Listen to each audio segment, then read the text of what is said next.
हरि ओम। मंगलम भगवान विष्णु मंगलम गरुड़ध्वजा मंगला पुंडरीकाक्षो मंगलायतनो हरि। बोलो विष्णु भगवान की जय। बैसाख मास महात्म छठा अध्याय।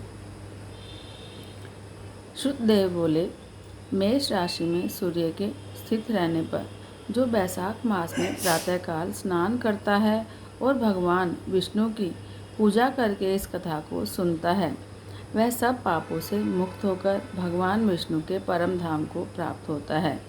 इस विषय में एक प्राचीन इतिहास कहते हैं, जो सब पापों का नाशक, पवित्र कारक, धर्म के अनुकूल, वंदनीय और पुरातन है। गोदावरी के तट पर शुभ ब्रह्मेश्वर क्षेत्र में महर्षि दुर्वासा के 2 शिष्य रहते थे, जो परमहंस ब्रह्मनिष्ठ उपनिषद विद्या में परिनिष्ठित और इच्छा रहित थे।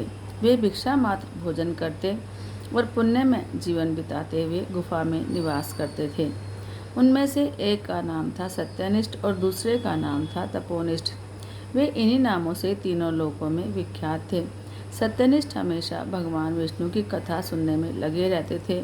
जब कोई श्रोता या वक्ता न होता तब वे अपने नित्य कर्म किया करते थे। यदि कोई श्रोता वहाँ पर उपस्थित होता तब वे उसे निरंतर भगवत कथा सुनाते, और यदि कोई कथावाचक भगवान विष्णु की कल्याणमयी पवित्र कथा कहता तो सब कामों को छोड़कर सुनने में तत्पर हो उस कथा को सुनने लगते थे। वे अत्यंत दूर के तीर्थों और देव मंदिरों को छोड़कर और कथा विरोधी कर्मों का परित्याग करके भगवान की दिव्य कथा सुनते और श्रोताओं को स्वयं भी सुनाते। कथा समाप्त होने पर सत्यनिष्ठ अपना शेष कार्य पूरा करते थे। कथा सुनने वाले पुरुष को जन्म मृत्यु में संसार बंधन की प्राप्ति नहीं होती। उसके अंतःकरण की शुद्धि होती है। भगवान विष्णु में जो अनुराग की कमी है वह दूर हो जाती है और उनके प्रति प्रगाढ़ अनुराग होता है। साथ ही साधु पुरुषों के प्रति सौहार्द बढ़ता है। रजोगुण रहित गुणातीत परमात्मा शीघ्र ही हृदय में स्थित हो जाते हैं। सुनने से ज्ञान पाकर मनुष्य भगवत चिंतन में समर्थ होता है। श्रवण, ध्यान और मनन यह वेदों में अनेक प्रकार से बताया गया है। जहाँ भगवान विष्णु की कथा न होती हो और जहाँ साधु पुरुष न रहते हों, वह स्थान साक्षात गंगा तट भी क्यों न हो, निस्संदेह त्याग देने योग्य है। जिस देश में तुलसी नहीं है अथवा भगवान विष्णु का मंदिर नहीं है, ऐसा स्थान निवास करने योग्य नहीं है। यह निश्चय करके मुनिवर सत्यनिष्ठ सदा भगवान विष्णु की कथा और चिंतन में संलग्न रहते थे। दुर्वासा का दूसरा शिष्य तपोनिष्ठ दुराग्रह पूर्वक कर्म में तत्पर रहता था। वह भगवान की कथा छोड़कर अपना कर्म पूरा करने के लिए इधर उधर हट जाता था। कथा की अवहेलना से उसे बड़ा कष्ट उठाना पड़ा। अंत में कथापरायण सत्यनिष्ठ ने ही उसका संकट से उद्धार किया। जहाँ लोगों के पाप का नाश करने वाली भगवान विष्णु की पवित्र कथा होती है, वहाँ सब तीर्थ और अनेक प्रकार के क्षेत्र स्थित रहते हैं। जहाँ विष्णु कथा रूपी पुण्यमयी नदी बहती रहती है, उस देश में निवास करने वाले की मुक्ति उनके हाथ में ही है। पूर्व काल में पांचाल देश में पुरुषा नामक एक राजा थे, जो पुण्यशील और बुद्धिमान राजा भूरेशा के पुत्र थे। पिता के मरने पर पुरुषा राजा सिंहासन पर बैठे।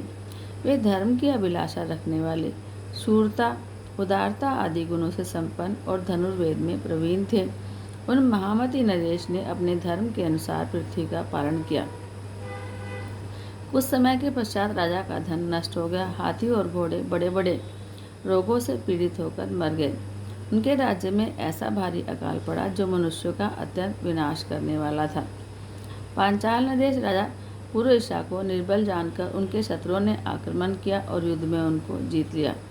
फिर पराजित हुए राजा ने अपनी पत्नी शिखरी के साथ पर्वत की कंदरा में प्रवेश किया। साथ में दासी आदि सेवकगण भी थे। इस प्रकार छिपे रहकर राजा मन ही मन विचार करने लगे कि मेरी यह क्या अवस्था हो गई। मैं जन्म और कर्म से शुद्ध हूँ, माता और पिता के हित में लगा रहता हूँ, गुरुभक्त, उदार, ब्राह्मणों का सेवक, धर्मपरायण, सब प्राणियों के लिए दयालु, देव पूजक और जितेंद्रिय भी हूँ। फिर किस कर्म से मुझे यह विशेष दुख देने वाली दरिद्रता प्राप्त हुई है। किस कर्म से मेरी पराजय हुई है और किस कर्म के फलस्वरूप मुझे यह वनवास मिला है।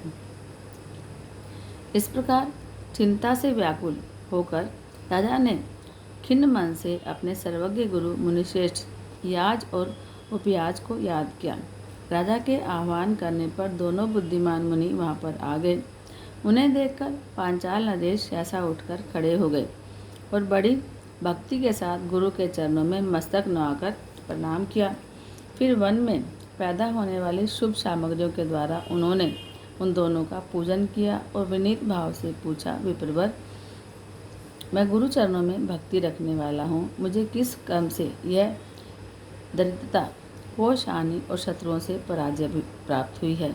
किस कारण से मेरा वनवास हुआ है और मुझे अकेले रहना पड़ा? मेरे न तो कोई पुत्र है, न भाई है और न हितकारी मित्र है। मेरे द्वारा सुरक्षित राज्य में यह भारी अकाल कैसे पड़ गया? ये सब बातें विस्तार पूर्वक मुझे बताइए। राजा के इस प्रकार पूछने पर वे दोनों मुनिश्रेष्ठ कुछ देर ध्यान मग्न हो इस प्रकार बोले, राजन, तुम पहले के 10 जन्मों तक महापापी व्याध रहे हो। तुम सब लोगों के प्रति क्रूर और हिंसा परायण थे। तुमने कभी लेश मात्र भी धर्म का अनुष्ठान नहीं किया। इंद्रिय संयम और मनोनिग्रह का तुम्हें सर्वथा अभाव था।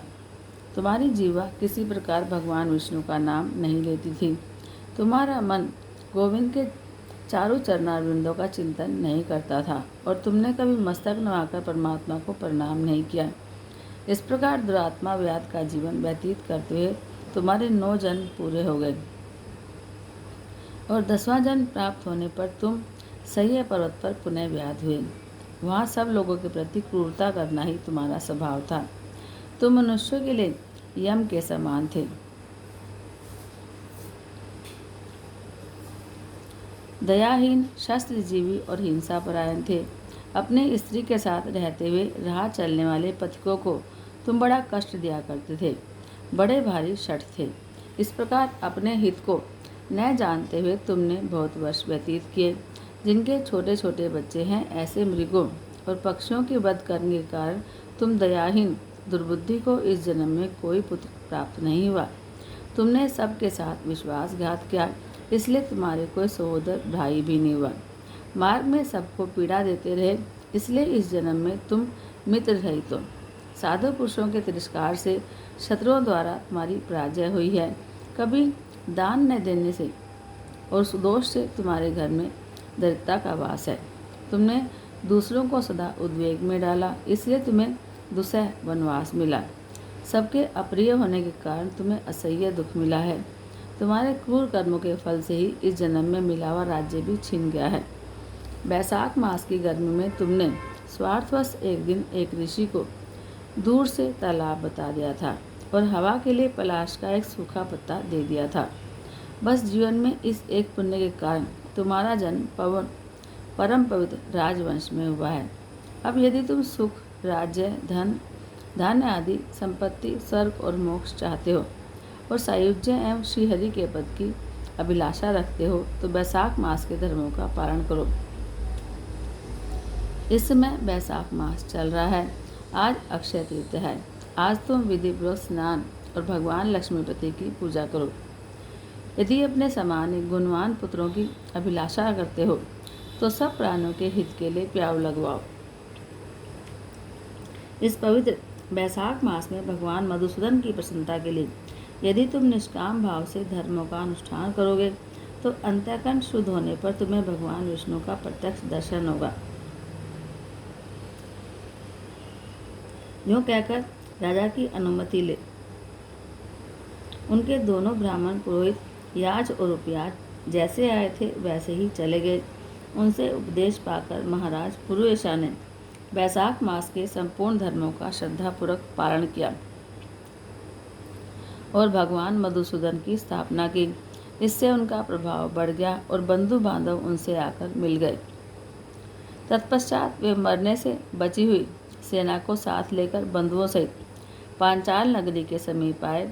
उस समय पांचाल राजा के साथ राजाओं का पुनः संग्राम हुआ। महारथी पुरुषा ने अकेले ही समस्त महाबाहु राजाओं पर विजय पाई। विरोधी राजाओं ने भागकर विभिन्न देशों के मार्गों का आश्रय लिया। विजयी पांचाल राजे भागे हुए राजाओं के कोष 10 करोड़ घोड़े, 3 करोड़ हाथी, 1 अरब रथ, 10,000 ऊँट और 3 लाख खच्चरों को अपने अधिकार में करके अपनी पुरी में पहुँचा दिया। वैशाख धर्म के महात्म से सब राजा भग्न मनोरथ हो पुरुषा को कर देने वाले हो गए। पांचाल देश में अनुपम सुकाल आ गया। भगवान विष्णु की प्रसन्नता से इस वसुधा पर उनका एक छत्र राज्य हुआ और गुरुता, उदारता आदि गुणों से युक्त उनके 5 पुत्र हुए, जो दृष्टकृति, दृष्टकेतु, दृष्टद्युम्न, विजय और चित्रकेतु के नाम से प्रसिद्ध थे। धर्मपूर्वक प्रतिपालित होकर समस्त प्रजा राजा के प्रति अनुरक्त हो गई, जिससे इसी क्षण उन्हें वैशाख मास के प्रभाव का निश्चय हो गया। तब से पांचाल राज भगवान विष्णु की प्रसन्नता के लिए वैशाख मास के धर्मों का निष्काम भाव से बराबर पालन करने लगे। उनके इस धर्म से संतुष्ट होकर भगवान विष्णु ने अक्षय तृतीया के दिन उन्हें प्रत्यक्ष दर्शन दिया। जय जय श्री हरि, जय जय श्री राधे, जय जय श्री राधे, जय जय श्री राधे।